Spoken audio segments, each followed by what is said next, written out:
Press meet గురించి చెప్తా. ఆ ప్రెస్ మీట్ను పేపర్లలో కవర్ కాకుండా ఈయన ప్రెస్ మీట్ పెట్టిండు. రాష్ట్రపతిని కలవకుండా అడ్డుకున్నది మోడీ అమిత్ షాలే. రేవంత్ రెడ్డి వ్యాఖ్యలో నిజముందా?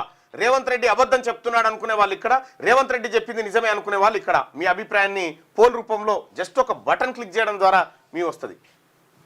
అన్న బీసీ పార్టీ ఎప్పుడు అన్నట్టు బీసీ పార్టీ రెడీగా ఉంది bye Saab, don't worry.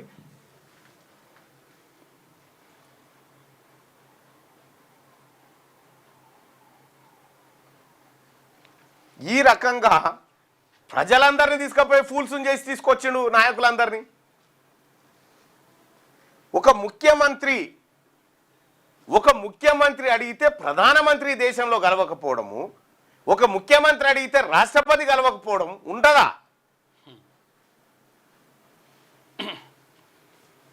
Congress మోసానికి దిగింది. ఇది బీసీల కాంగ్రెస్ కాదు, ఇది రెడ్డిల కాంగ్రెస్. ఇది ఆ రకంగా చూడాల్సినటువంటి అవసరం ఉంది.